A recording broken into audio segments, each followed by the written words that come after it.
You all situated? All right. Thank you.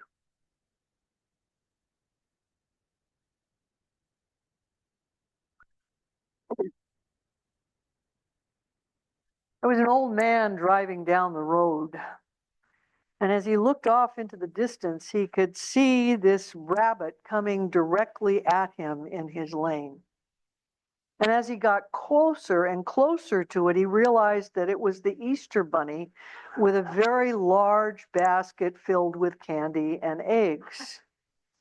And the Easter bunny didn't move. He just kept coming right at him down the road. And so, out of wanting to avoid hitting the Easter bunny, he swerved from his lane into the left lane, and the bunny did the same thing just about the same time, and he hit the Easter bunny dead on. And he was just out of his mind.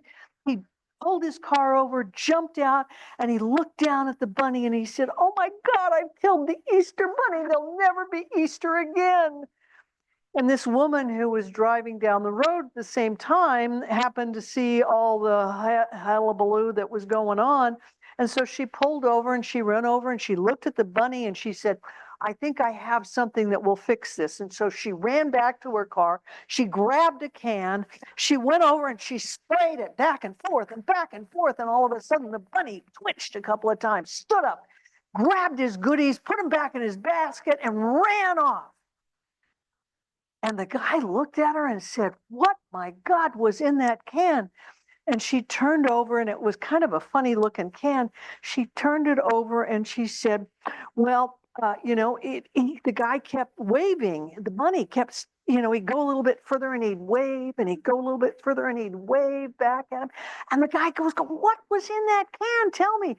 And she turned it over and she said, "Well, it was just really simple, because the man was so elated that she had done that." She said, "Well, the directions on it say hairspray gives long life to hair and adds permanent wave."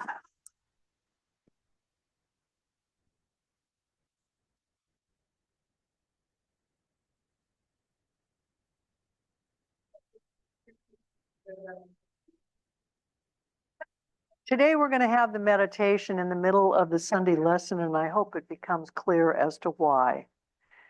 There are three important elements about Easter that I want to share with you today. The first is the importance of the cross and how it was from a tree and its meaning that has transpired through the years. The second is the most important, or one of the important points, is about the crucifixion. And the third segment is about the tomb and the resurrection and what transpired in the tomb. Each of these elements build upon themselves or build on each other. And each of you will have an opportunity today to have your own resurrection should you choose to. Many of us have felt that sometimes in our lives we have been crucified. It may have been a painful divorce. It could have been the loss of a loved one.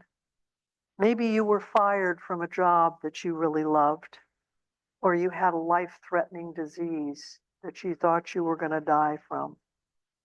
Now, granted, we're not all nailed to a cross in those things that happened to us, but we felt incredible inner pain in our life. And maybe we actually thought, "I'll never be able to go on." Maybe we felt like part of us had actually died. And then there's a moment when someone does or says something to us, and it's just the right words at the right time. And we experience something and we decide that we can pick up the pieces and we can pick up our baskets and put it all back together and start over again, like the bunny rabbit. I think it's that moment when we feel God's presence in our lives. And it's that moment when the divine sprays us with love so we can start anew in life. We can get up again because we understand and know that we are not only one with God, the divine, but also we have an inner connection to all others. There's a physical example of that oneness in Utah. It is known as the pando trees. Over 10,000 years ago, a single giant aspen began to grow. And out of that, there are currently, 10,000 years later, based upon that one tree and that one root, now 106 acres of 47,000 aspens off of that one root system that came from one tree.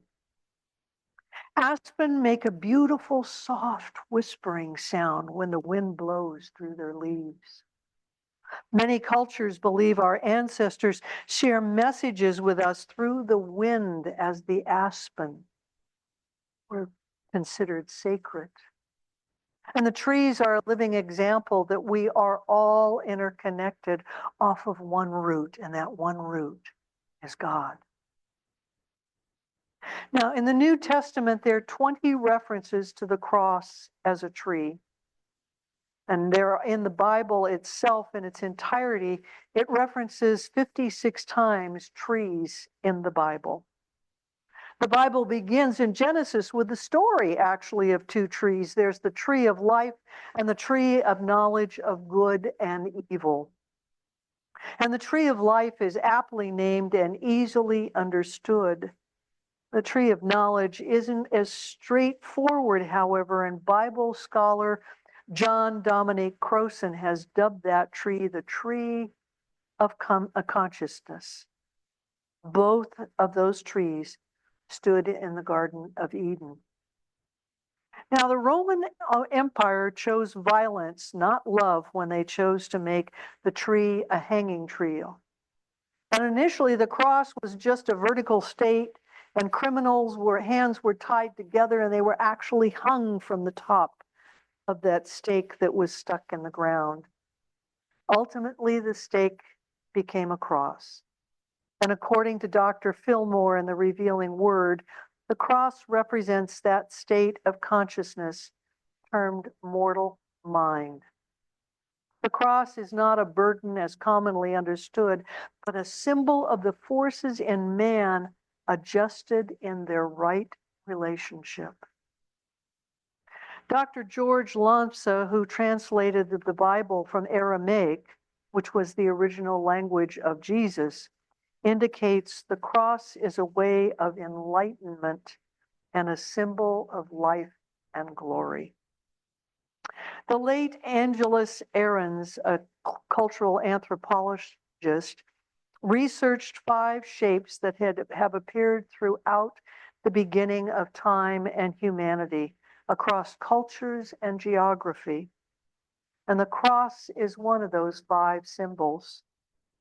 Regardless of the history or the geography in which it appears, interpreters agree that the cross speaks to relationship. It also demonstrates balance and connection. Most societies see the symbol of the cross as 2 parts, merging to create a greater whole. For earth-centered cultures and nations, people from around the world have seen the cross as a reminder of 4 directions, 4 seasons, 4 energies, and 4 elements. And if you've ever seen the cross of Jerusalem, it's a cross that has 4 crosses in it, which symbolizes the north, south, east, west, with the thought that all came together in Jerusalem. The cross means so much more than death, and yet we look at it often with only thoughts of death. Latin names the 2 parts of the cross.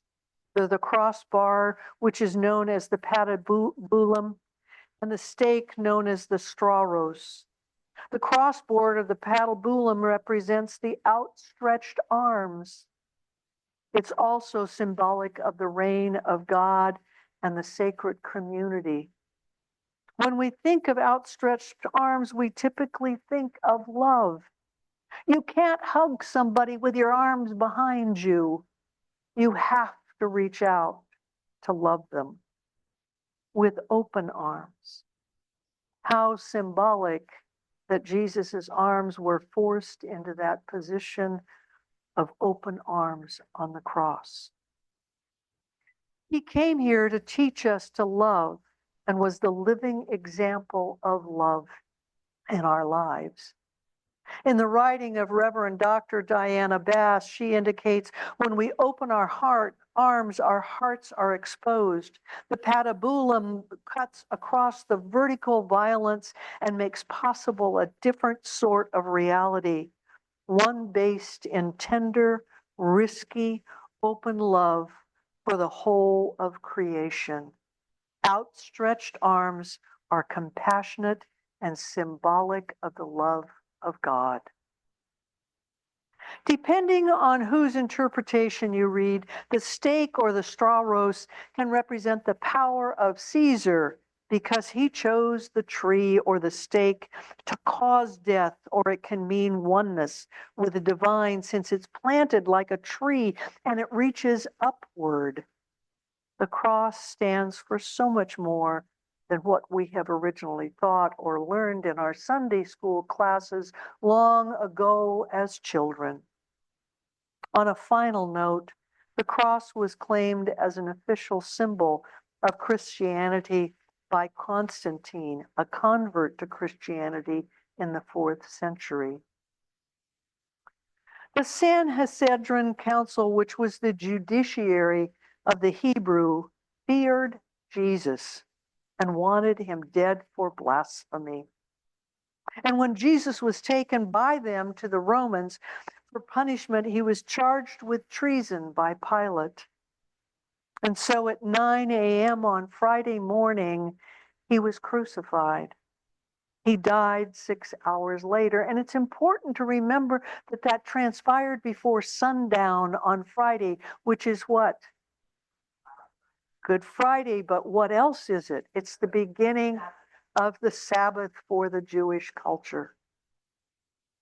When Jesus was taken by them to the Rome, I already said that, I'm sorry. According to Fillmore in The Revealing Word, a crucifixion means the crossing out in consciousness of errors that have become fixed states of mind. The surrender or death of the whole personality in order that the Christ mind may be expressed in all of its fullness. And I want to add the words within each and every one of us. The crucifixion is about our ability and our willingness to change our lives. It's about the process of transformation, not about pain, which so often we think of when we look at the cross. And why is a crucifixion or a crossing out so important in our lives? Because we can't have a resurrection without a crucifixion and a restoration of our mind and who we are. When Christ was removed from the cross at 3 p.m. on Friday, his body was taken to a tomb provided by Joseph Arimathea. And Matthew 27 describes Joseph simply as a rich man and a follower of Jesus. According to Mark 15, Joseph was a Pharisee, and they also feared Jesus. And he was a respected member of the Sanhedrin Council and believed in the message that Jesus was giving. And Luke 23 adds that he did not consent to their decision or the action that the Sanhedrin made against Jesus. When I was in Israel, we visited what was thought to be the tomb of Jesus in Jerusalem. It's a tiny and a cramped space. Only 3 of us were allowed in at once, and could we get in there to be there at the same time? We had to duck to enter in. And I sat there and wondered what Mary Magdalene must have felt that morning she found the tomb empty. Jesus had been in the tomb for 3 days. Interesting how there are 3 trimesters of the human gestation period. And this was certainly a time of rebirth for Jesus. The body of Jesus went into the tomb and the Christ came out. The terror of the crucifixion went in, and hope and promise and love came out. Pain and sorrow went in, and forgiveness and pain and peace came out. So just what is resurrection? Much has been written about resurrection and its meaning. Joel Goldsmith states, easy for you to say, the power of resurrection is not in the love that is given to us. The power of the resurrection is in the love that flows through us and out of us to others. Here are just a few explanations of what is and transpires because of a resurrection. It is the death of the belief that we are separate from God. It is the life force within that has never died. It is the resurrection is the story or the metaphor of each and every one of us and our lives. Resurrection is the rising of our body and mind to spiritual and Christ consciousness. It lifts the faculties of the mind so that it might conform to the absolute idea of the divine mind. It is a sacred myth that transforms. Resurrection is moving from the head into the heart and releasing issues that blame and our own victimhood. It creates the understanding that love conquers all, even death. According to one of my teachers, Reverend Roy Strom, a resurrection is a spiritual principle, and a principle does not ever change. In essence, it is unchanging and available to each and every one of us. Resurrection is life without death. You might say we release our beliefs in death in the process of a resurrection. And Reverend Lloyd further states, the lesson of the resurrection was taught to us by Jesus actually on the cross, not in the tomb. It begins with his confession of hopelessness when he cried out, my God, why have you forsaken me?" And then he turns to forgive his persecutors with the humble words, "Father, please forgive them, for they know not what they do." What took place in the cave of resurrection was the result of what Jesus did on the cross.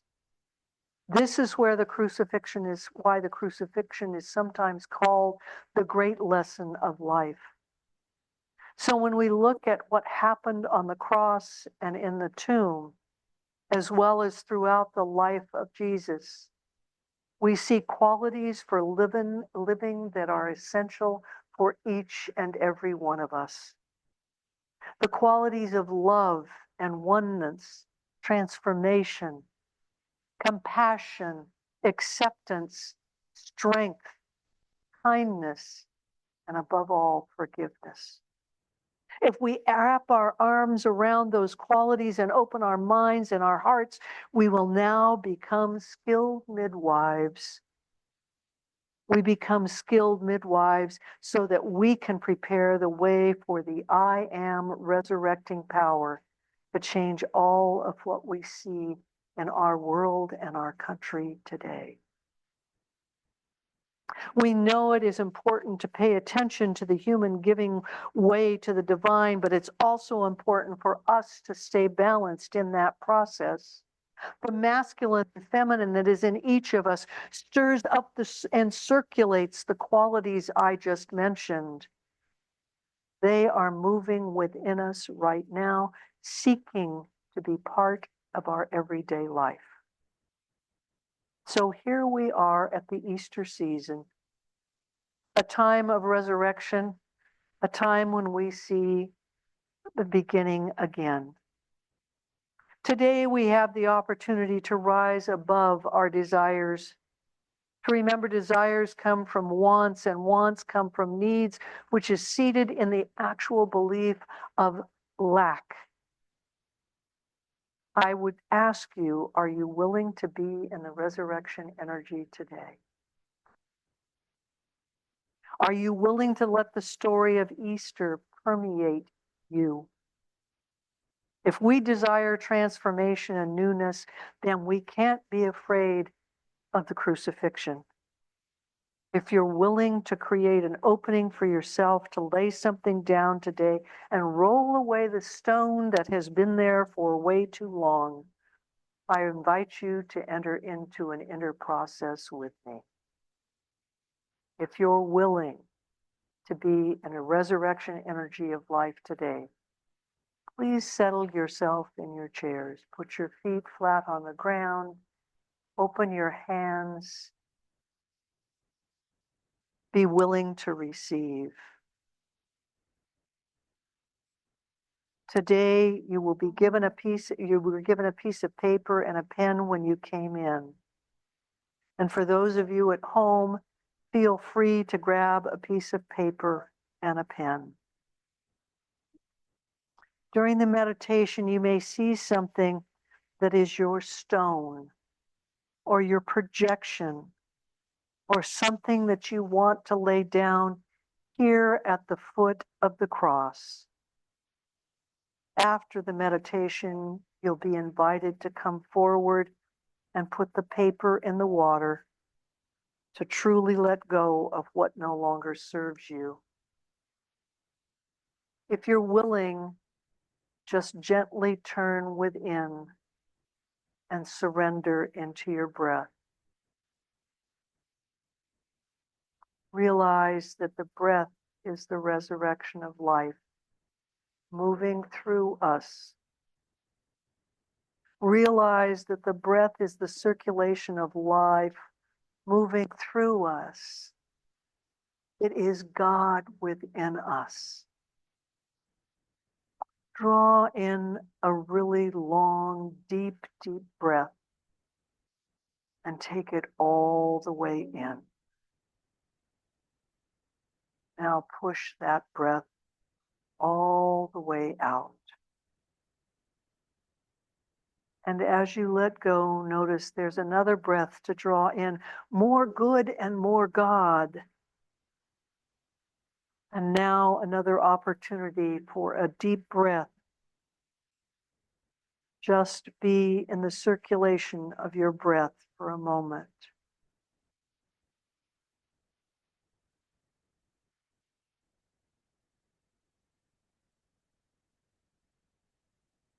Drawing in and letting go. Drawing in and letting go. Now let your awareness move into your heart space. Let the eye of your mind drop into the eye of your heart. You might want to place your hand on your heart for a moment just to feel the vibration of the heart as you enter into a safe space and the sanctity of your heart space, your center of love.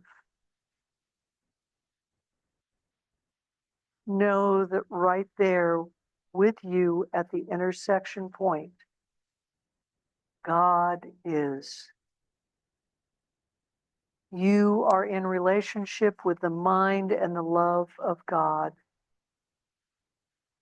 Or you may call it Christ or the divine or spirit. Whatever it is for you, know and feel your relationship with it. What is it that you are ready and prepared to lay down this day? Maybe it's accusations, blame, victimhood, anger, hate. Maybe it's impatience or depression or anxiety. Maybe it's criticism or judgment of yourself and others. What is the one thing that if you laid it down, you would be a greater opening for the energy of the I am resurrecting power to lift you up and out of the circumstances so that you can be a part of bringing greater light and love to life?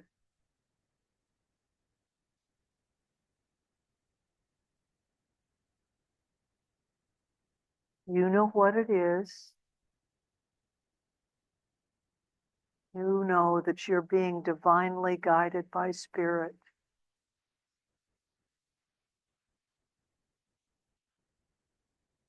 I invite you now to gently open your eyes and write it on the piece of paper you were given this morning.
And when you're ready, I would ask that you come to the center aisle and come down and place it in the water.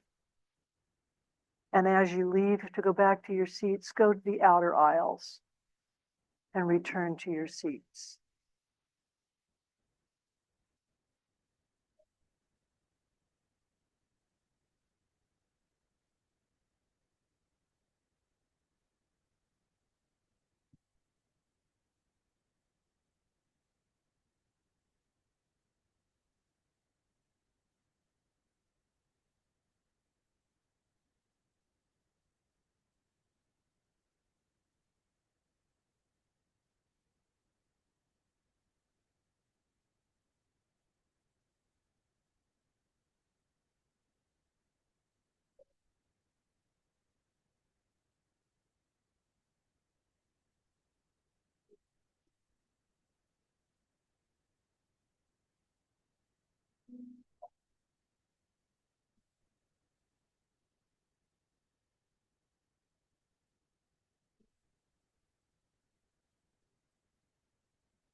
Look at that tub of water. Look at how cloudy it is. That's what our life is kind of like, you know? It gets cloudy. It get mixed. What a thing, what a mess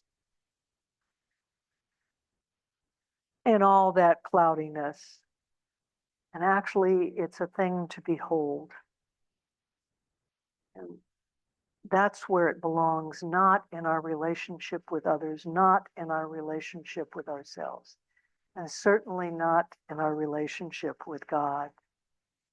Today, you took the steps to die to our own illusion and self-defeating behaviors. You moved from your head into your heart. One of my teachers used to say, little crucifixion, little resurrection, and how true that is. And today, I hope for each and every one of you that it was a day of a big crucifixion so that you can open up to a place of a divine love and a greater life. Know that the truth is within you. That is the resurrection power that lies, that is deep within each and every one of us. Ernest Holmes told us we should resurrect ourselves to the joy and simplicity and spontaneity of life and leave the corpses of our dead yesterdays in the tomb of their own obscurity. We should live more abundantly in God this day when we come out of our tomb of ignorance and disbelief. How glorious that morning will be. I'm grateful for all of you that have laid down something this day. I'm grateful for what has been crossed out in your lives so that you and all of us can make space for newness within our minds, within our bodies, within our souls. And so that each of us can experience love and grace, divine joy, and above all, a resurrection. On the cross, Jesus cried out, Allahi, Allahi, lamak sabachthani. And translated, it is actually, my God, why have you forsaken me? That's what's written in the Bible. But in Aramaic, which was Jesus's language, it is actually means, my God, for this purpose I have come. If you don't get God bumps from that, I don't know what will. Joel Goldsmith stated, I am the resurrection. All the power of healing, redemption, and regeneration is within each and every one of us. On this spring day, on this, the time of Easter, know indeed you are the resurrection, and know your purpose is to experience and embrace the power of healing and redemption and regeneration. This is the truth in my life. This is the truth in yours. And so it is. Let us pray. Creator God, today the horizon is clear. The voyage starts anew. We are reborn. The true resurrection is not only from this life into the next. It takes place daily and hourly as we shed the limited concepts of life and come into the vineyard to gather the fruit of the Spirit hanging rich from the vines of God. We are reborn, remade, and renewed in mind and body as we take a little time to get acquainted with our better self, just through the coming to recognize the invisible and almost unknown guest who accompanied each of us through life and the spiritual presence within. We choose to resurrect ourselves to the joy and the simplicity and the spontaneity of life and leave the corpses of our dead yesterday in the tombs of their own obscurity. We choose to live more abundantly in God this day. And this day, we leave our tomb of ignorance and disbelief. And how glorious this day truly is. For this we give thanks. And so it is. Amen.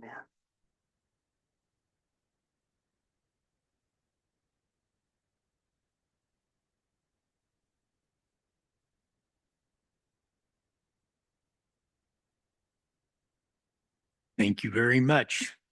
That was wonderful. And It's time for our offerings. Can we get a couple of people to